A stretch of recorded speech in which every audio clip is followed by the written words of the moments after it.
তখন যদি আমি সেন্সলেস হয়ে যেতাম হয়তো এত ভয়ে আমি পাইতাম না, হয়তো বেঁচে যেতাম। এত পরিমাণ ঘটনা আমার এখনো মনে হইলে আমার শরীরের লোম দাঁড়ায় যায়। এখন আমি জানি না এখনো যে ওই ঘটনাটা আমার সাথে কিসের জন্য ঘটছিল। আবার যখন আজান দিছিল তখন এমনি সবকিছু ঠিক হয়ে গেছে, একা একা গাড়ি স্টার্ট করে আবার চলে আসছি। ওই ঘটনার পর থেকে আমি আসলে অনেকদিন ফ্রিজিং গাড়ি চালাই। এই ঘটনাটা ঘটছে আমার সাথে 3 বছর আগে। এই ঘটনাটা এখনো মনে হইলে আমার শরীরটা এখনো শিউরে ওঠে। আমি বাড্ডা থেকে একটা হিন্দু ডেড বডি নিয়ে গেছিলাম নেত্রকোনা মোহনগঞ্জে, হাওরের ভিতরে। সময়টা ছিল বর্ষাকাল, তখন পুরাটাই অনেক বৃষ্টি হইতেছিল। যখন লাশ নিয়ে গেছি তখনও বৃষ্টি থেমে থেমে বৃষ্টি হইতেছিল।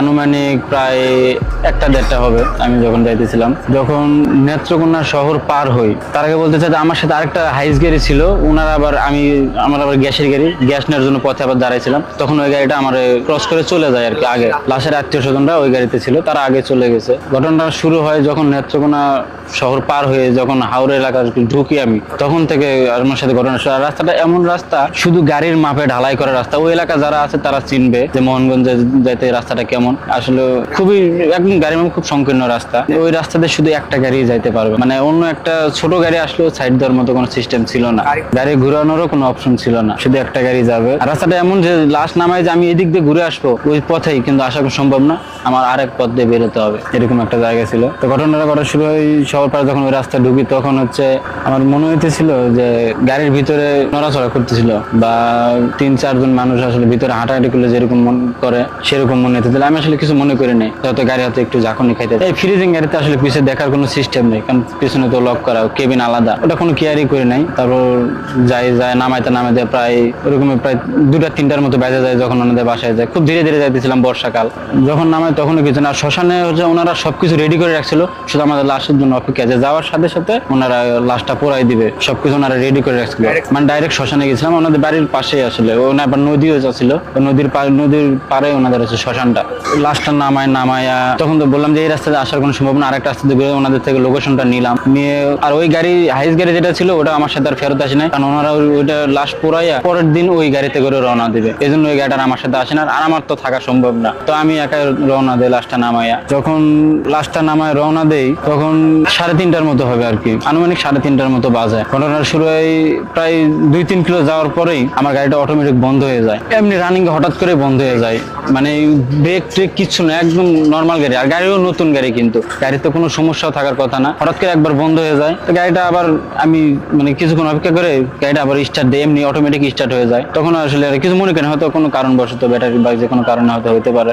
সাথে লাশ ভাই গাড়িতে সাথে কেউ থাকে না, ড্রাইভার একজনই থাকতো এগুলা গাড়িতে। তারপর স্টার্ট করে যখন একটু কিছু দূর আগাই মনে হইতেছে যে আমার পাশে কেউ বৈশা আছে, আমার মানে এমন অনুভব মনে হইতেছে যে আমার পাশে কেউ বৈশা আছে। মানে আমি যখন সামনে আবার যখন পাশে তাকাই কেমন একটা অন্যরকম জানি একটা ভয় কাজ করতেছে ভিতরে, আমি নিজেও বুঝতেছি না কেন ভয়। তখন আমার আসলে ওই যখন গাড়ি নড়ছিল ওই ঘটনা রাখলে বারবার মাথায় ঘুরতেছে যে আসলে তখন ওটা কি মনে করলাম। আবার একটু সামনে আগাতে আবার ওইরকম মনে হচ্ছে যে ভিতরে আসলে 4-5 জন মানে নড়তেছে, গাড়ি ঝাঁকড়াইতেছে, কিন্তু আমি অনেক ধীরে ধীরে যাইতেছি, গাড়ি ঝাঁকে তখন পিছন থেকে মনে হয় যে কেউ গাড়িতে টোকা দিতেছে, মানে আমি আওয়াজ পাইতেছি যে কেউ টোকা দিতেছে, আমার কানের কাছে আসলে মনে হচ্ছে আওয়াজ পাইতেছে, কিন্তু আমি যে নেমে ভিতরে গিয়ে দেখতেও পারতেছি না, বৃষ্টি অনেক বৃষ্টি, তুমুল বৃষ্টি হইতেছে, বৃষ্টির কারণে নামতেও পারতেছি না। আবার তারপরও যাই ওইরকম ভয় কাজ করে নাই ভিতরে, ভয় কাজ করে যখন আরেকটু কিছু দূর যাওয়ার পরে গাড়ি আসলে টোটালি একদম সবকিছু বন্ধ হয়ে যায়, গাড়ি আবারও ওইরকম বন্ধ হয়ে যায়, আর গাড়ির ভিতরে অনেক চিল্লানির আওয়াজ মনে হইতেছিল, আর ওই টোকা দিতেছিল একটু পরপরই। ওই রাস্তা এমন রাস্তা 10-15 কিলোর ভিতরে কোনো গাড়ি ঘর না, একদম হাওর, আমি তো